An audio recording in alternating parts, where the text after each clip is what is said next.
सात समुद्र की मसी करो, लेखनी सब बन राई। धरती सब कागज करो, गुरगुन लिखा न जाए। ऐसे परम समर्थ गुरु महाराज के चरणों में बारंबार प्रणाम है एवं करुणामयी दया के सागर माता जी के चरणों में भी बारंबार प्रणाम है एवं इस दिव्य चेतना सत्संग के कलाचार्य पूज्य भैया जी के चरणों में भी बारंबार प्रणाम है एवं हमारे पंक्ति में बैठे बड़े भाई डॉक्टर साहब को भी हमारे तरफ से बारंबार प्रणाम है एवं इस सभा में बैठे तमाम भक्तजन जिज्ञासु को भी मेरा प्रणाम है। आज बहुत बड़ी गुरु महाराज की कृपा हुई है कि इस सत्संग सभा में हम लोगों को आने का अवसर प्राप्त हुआ है, वरना संसार की इतनी सारी व्यवस्थाएं विचलित कर देती है कि इस अध्यात्म की बारिश से हम वंचित हो जाते हैं। कईयक जन्मों का संस्कार जब हम लोगों का एकत्रित होता है तो इस प्रकार के सत्संग सभा में बैठने का अवसर प्राप्त होता है। ये गुरु महाराज की कृपा है कि उनकी सभा में आने का अवसर प्राप्त हुआ है और आप ही की तरह मैं भी उस बूंद की तलाश में भटकते हुए इस मकान प्रोग्राम में आए हैं कि शायद मुझे भी कुछ मिल जाएगा। मैं आपके समक्ष दो चार शब्द जो रखने वाला हूं उसमें मेरा कुछ नहीं लगा है। ये शब्द गुरु महाराज का है और सुनने वाले भी गुरु महाराज के शिष्य हैं। मैं तो सिर्फ उनकी वाणी को आप तक पहुंचाने का काम करूंगा, इसमें मेरा कुछ नहीं लगा हुआ है। दूसरी बात, ये सभा भी पूज्य गुरु महाराज की है और इस सभा में जो कुछ भी अनुभूति आनंद की बारिश अगर हो रही है तो ये दिन हमारे गुरु महाराज की है, वरना किसमें दम है, किसमें सामर्थ्य है कि रात वाली जो सिटिंग आप लोग ने देखा किया 3 साढ़े 3 घंटे का एक सिटिंग, एक आसन पे सभी लोग को बैठ जाना, ये कृपा नहीं है तो क्या है। सांसारिक कार्य में 10-20 मिनट भी अगर एक आसन पे बैठना पड़े तो उस दरमियान में कितना बार हाथ पांव इधर से उधर हो जाता है। हाँ, ये सत्य है कि इस चीज को आप जान ना पाए कि ऐसा हुआ क्यों, पर ऐसा होता है। और दूसरी बात, मैं एक बात और स्पष्ट कर देना चाहता हूं कि आप लोग मंच पे जो चित्र देख रहे हैं तो कुछ नए भाई बंधु के दिमाग में यह बना होगा कि गुरु महाराज का तो सिर्फ फोटो ही रखा हुआ है। हाँ, यह सत्य है, पर मैं उस अतीत को भी आपके समक्ष दोहराना चाहता हूं कि इसी टाइप से भरी सभा में मंच से गुरु महाराज ने घोषणा किया था लास्ट के दिनों में कि देखो, जो कार्य मुझे करना है स्थूल में मैं उतना कार्य नहीं कर पा रहा, इसलिए इस बात को याद रखना तुम लोग कि आज से सैकड़ों गुना ज्यादा कार्य मैं सूक्ष्म करूंगा। और ऐसा दिखता है, ऐसा दिखता है, इसलिए दिखता है कि गुरु महाराज नहीं रहे, मंच पे उनका चित्र रहता है पर पहले से भी लोग ज्यादा जुड़ते चले जा रहे हैं।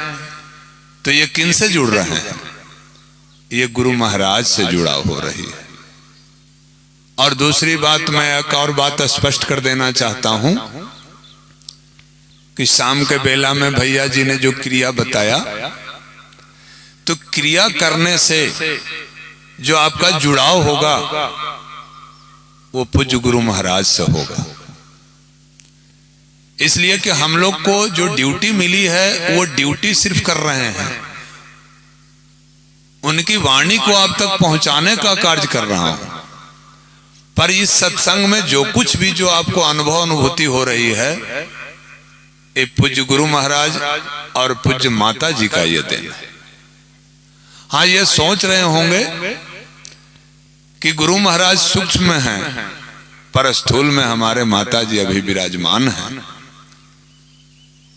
और पावर और शक्ति की बात जहां तक होती है तो ये वाणी का विषय नहीं है। हमारा दिव्य चेतना सत्संग बाकी और पूजा से अलग इसकी पद्धति है, अलग पैटर्न है।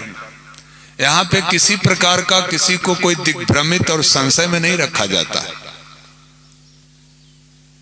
यहाँ जो कुछ भी बताया जाता है भरे मंच से बताया जाता है, और अनुभव अनुभूति की बात है तो इसके लिए बहुत लंबा इंतजार नहीं करना होता है।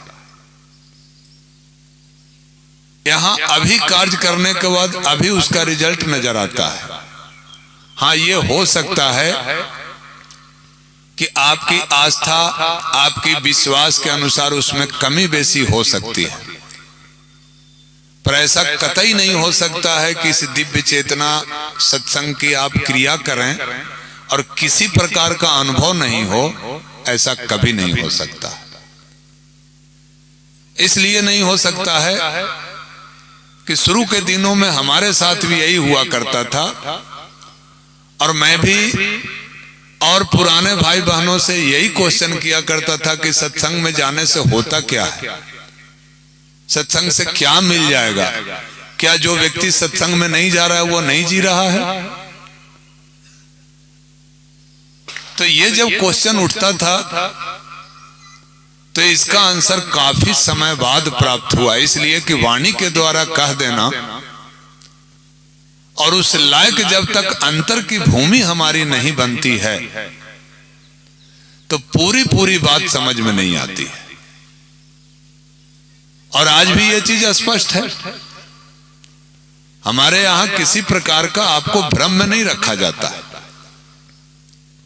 पर यह स्पष्ट बात है कि यहां पर सभी भाई बहन जो नए पुराने जो भी बैठे हैं, सभी लोग साधना करते हैं।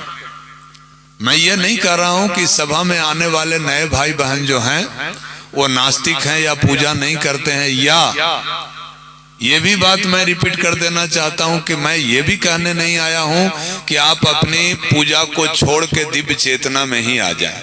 ये डिपेंड आपके ऊपर करता है कि मैं कौन सी साधना करूं।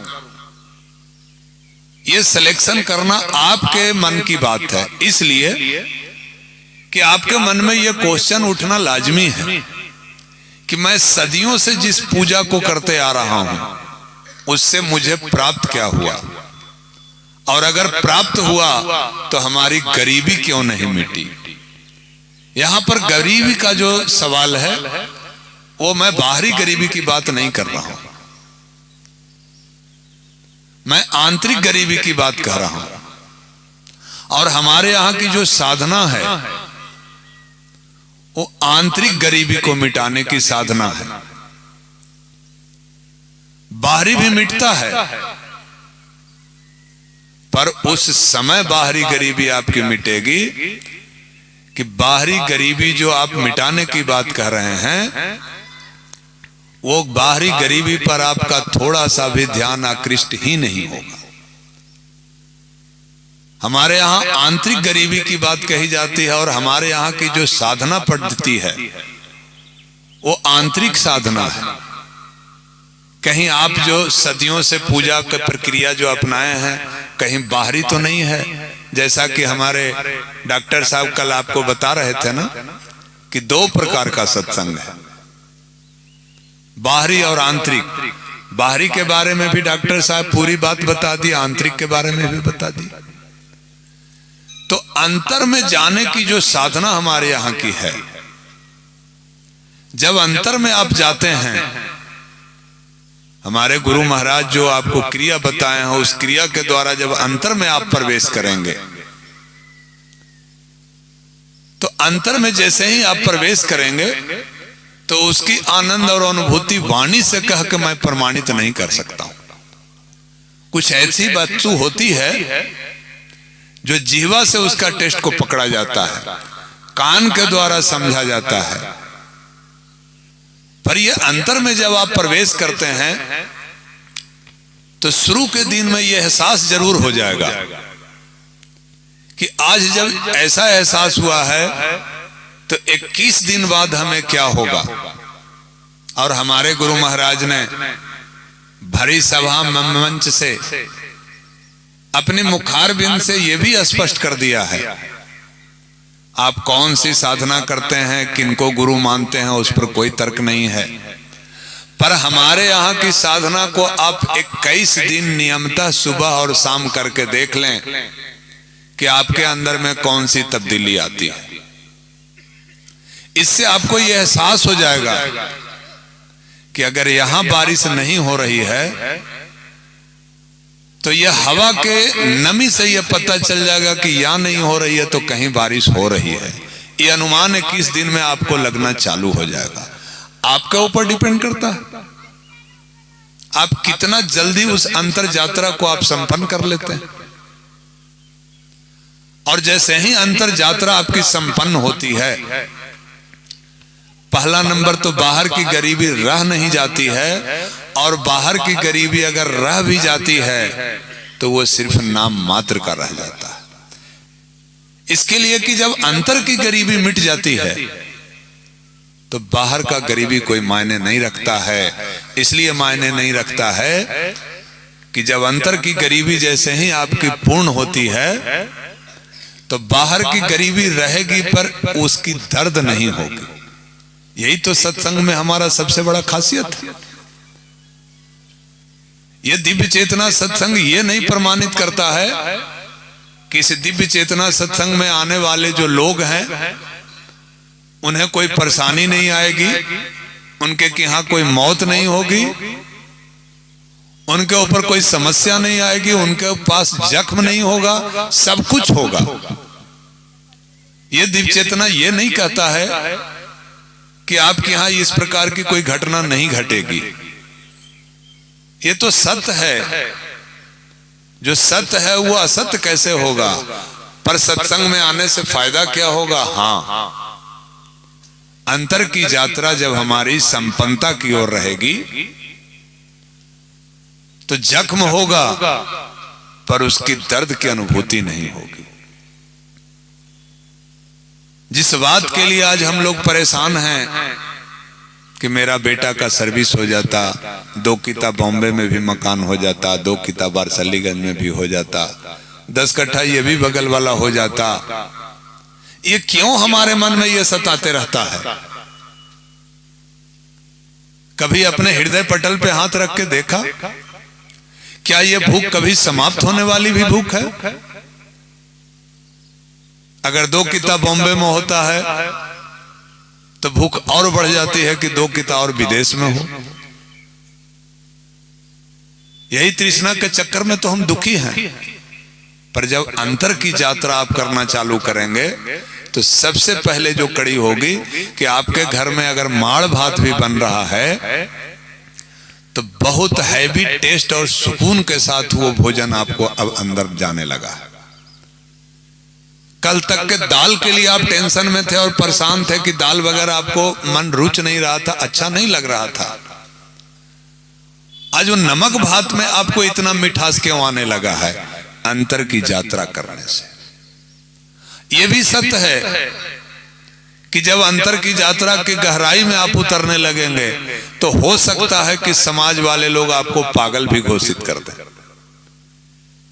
इसलिए पागल घोषित कर देंगे कि संसार में रह के भी संसार से परे रहना आप ज्यादा पसंद करेंगे, इसके लिए कि अब वास्तविकता को आप समझने लगे हैं कि वास्तविक क्या है। इसलिए तो गुरु महाराज बताए हैं कि 4 क्वेश्चन हर मानव के मन में उठना लाजमी है। मैं कौन हूं, मैं कहां से आया हूं, मेरा लक्ष्य क्या है। जब ये हमारे मन में क्वेश्चन उठेगा तो आंसर की तलाश में भटकेंगे। और शुरू के दिनों में हमारे मन में भी ये विचार आया था और ये विचार ही यहां तक पहुंचाया है। और मैं तो आप सबों के बीच में यह स्पष्ट कर देना चाहता हूं कि इस दिव्य चेतना ने मुझे बहुत कुछ दिया। मैं उस योग्य भी नहीं हूं जितना मिला। अगर कुछ कमी रही है तो वो हमारी रही। हमारे गुरु महाराज ने खजाना खोल के लुटाना चालू कर दिया। अब जिस लायक जो जितना ले सका वो ले लिया और आज भी यह खजाना लुटाया जा रहा है। अब उस योग्य हम नहीं हैं तो यह कह देना कि सत्संग गलत है, ये अच्छी बात नहीं है। कमी हमारी है, सत्संग की कमी नहीं है। सत्संग शुरू से ही लुटाते आया है और जब आंतरिक यात्रा की संपन्नता आपकी हो जाती है तो इतनी अमीरी आ जाती है, इतनी अमीरी आ जाती है कि आप जितना दिल खोल के बांटेंगे उतना ही ज्यादा स्टॉक भरते जाता है। कितनी बड़ी बात है, जरा सोचिए। हम इसलिए गरीब हैं, हम इसलिए कष्ट उठा रहे हैं कि दिन भर मैं और मेरा का पाठ में व्यथित है। पर अंतर की यात्रा जब स्टार्ट हम कर लेते हैं तो अनायास हम देख रहे हैं सब कुछ पूर्ण होते चला जा रहा है। और इस पूर्णता का मुख्य रीजन है अंतर की यात्रा। हमारे यहाँ का जो सत्संग की पद्धति है, सत्संग की जो प्रणाली है, ओपन में बताया गया है। हाँ, ये हो सकता है कि जैसे हमारे पूज्य भाई साहब कल क्रिया जो बता रहे थे, कुछ नए भाई बहन को ऐसा लगे कि ये तो रोज हम सुनते हैं, रोज जानते हैं। हाँ, आप सुनते जानते होंगे, इस पर कोई तर्क नहीं है।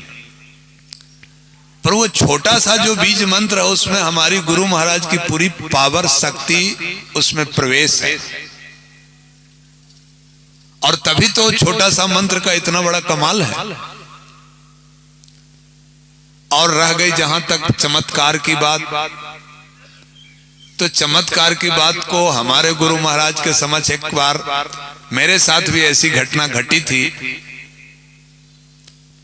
और एक व्यक्ति अनजाने में आके बोला टेलीफोन पे, आपका नाम रणधीर सिंह है? मैंने बताया हाँ। इस कदर हमारे पूरे परिवार का सारा फिगर टेलीफोन पर बताना चालू कर दिया और कुछ बात ऐसा भी बताया जो हम और हमारे पत्नी के अलावा कोई तीसरा नहीं जानता। अब आप सोच सकते हैं वो कौन सा व्यक्ति होगा। पूरा पश्चिम दिशा जो दरवाजा का मकान का गोदरेज में कौन सा सामान रखा हुआ, कितना जेवर है, कितना पैसा है, कौन सा कपड़ा है, हमारे बच्चे का कौन बच्चे का कैसा बिहेव है, हमारे पत्नी का कैसा नेचर है, ये भी बता दिया। हमारी वाइफ बहुत चिंतित हो गई। अरे बाप रे बाप, कितने बड़े महान संत हैं और इनके साथ आपको सही ढंग से बात करना होगा। पर उस समय हम अपने गुरु महाराज का चिंतन करते हुए बात कर रहे थे और ये हमको पूर्ण विश्वास था कि हमारे गुरु महाराज ने जो साधना दी है इससे ऊपर का कोई साधना हो ही नहीं सकता है। ठीक है, ये कोई क्रिया होगी। हमारे मन में तनिक सा भी ये भाव नहीं पनप रहा था कि ये बहुत ऊंचे दर्जे के संत हैं, यह बहुत ऊंची चीज है। कुछ दिन बीतने के बाद गुरु महाराज के समक्ष हम पहुंच गए और पहुंचने के बाद गुरु महाराज ने स्पष्ट देखते के साथ चेहरा और मुस्कुराया, बोले क्या बात है, आज बहुत परेशान दिख रहे हो, कुछ समस्या आई है क्या? हम की जीना तो नहीं लगता है, कुछ बात तुम्हारे साथ है। गुरु महाराज को सारी बातें पता थी। हम अपने मुखारबिंद से बताए मुस्कुराने लगे, बोले कहीं लगता है तुम फंसे हो। उस समय भी हमारे मुख से यही आवाज निकला था कि सरकार इतने कमजोर गुरु के शिष्य कैसे हैं कि इतना जल्दी सरेंडर कर जाएंगे। जिस समय उनसे बात हो रही थी उस समय हम मंत्र को मन ही मन दोहरा रहे थे, क्योंकि हमको यह भरोसा था कि हमारा मंत्र में इतना पावर है कि विपरीत परिस्थिति भी आ जाने के बाद से अगर उबर जाने का कोई रास्ता है तो हमारे पास एक मंत्र तो है ना। बहुत खुश हुए और बोले कोई बात नहीं, ये सब बात को हटा दो दिमाग से। हम बोले कि नहीं, हमको ये जानना है ये क्रिया कौन सी है, जिस क्रिया के माध्यम से ये इतना दूर में बैठे बैठे हमारा सारा चीज को बता दिया। बोले हाँ क्रिया है, आओ बैठो, तुमको मैं इस क्रिया के बारे में बता देता हूं, पर याद रखना ये तो बहुत निचले स्तर की क्रिया है, इससे तुम्हारा नैतिक उत्थान नहीं हो सकता, नैतिक पतन होगा। इसलिए पतन होगा कि बीती हुई बात को तुम्हें बता के बीतने वाला बात का भय दिखा के तुमसे संपत्ति लेके वो चला जाएगा और तुम्हारे नजर में वो होगा कि बहुत बड़े महान संत थे। इसलिए बहुत निचले स्तर की क्रिया है। और उसी दिन गुरु महाराज ने क्रिया के बारे में सारी चीज को स्पष्ट करके बता दिया कि इस क्रिया से ये चीज होता है, इस क्रिया से ये चीज होता है, दुनिया का सब कुछ तुम कर सकते हो, आओ सारा चीज बता दें, पर याद रखना ये क्रिया करना नहीं है। एक आध बार जीवन में तुम करके इस क्रिया के बारे में ये समझने का प्रयास करना कि हमारे गुरु महाराज जो बताए हो क्रिया में कितना दम है। पर हाँ, इस बात को ख्याल रखना है कि जीवन में एक बार और उस व्यक्ति के साथ ही क्रिया करना जिससे दूर दूर तक तुम्हारा कोई रिश्ता संबंध परिचय नहीं। हवा कर रह गए हम लोग। दूसरी बात उन्होंने ये भी हिदायत किया, क्रिया तो कर लोगे, इसके लिए तुम्हारे पास अपना बैलेंस पूंजी क्या है, उतना स्टॉक बना लेने के बाद क्रिया की बात करना और एक बार करना, ताकि तुम्हारे मन में ये विश्वास हो जाए कि हमारे गुरु महाराज जो बताए वो क्रिया में दम है कि नहीं। पर देखने की कहां बात थी, सामने ऐसा बहुत सारा सीन गुरु महाराज के जीवन में बीता जो इससे प्रमाणित हो गया कि हमारा दिव्य चेतना में कितनी सामर्थ्यता है और यह क्या कर सकता है। ऐसी एक घटना नहीं बीती। इस सभा में बहुत सारे भाई बहन बैठे होंगे, इसी जगह पर राजगीर में भी भंडारा चला, सुजानपुर में भी चला, पूरे गांव में बारिश हो रही है और इसी टाइप का पंडाल लगा हुआ था। अनायास लगा कि भाई इस पंडाल में अब कैसे सत्संग होगा, नीचे इसी तरह गद्दा लगा हुआ है। गुरु महाराज के पास गए, बोले कि पूरे गांव में तो एकदम पानी पानी हो रहा है, कहाँ पूजा होगा। बोले पंडाल में पूजा होगा, जाओ। उस समय कुछ नहीं बोले। हमारे मन में थोड़ा संशय हो गया कि कहते हैं पंडाल में पूजा होगा, जाओ, तो वाटर प्रूफ पंडाल लगा होगा। वहां गए तो इसी टाइप का पतलूम पंडाल है, एक बूंद बारिश नहीं है और उतना दूर बारिश नहीं है जितना दूर में सत्संग होना है। आराम से गए, सभी लोग सत्संग कर लिया,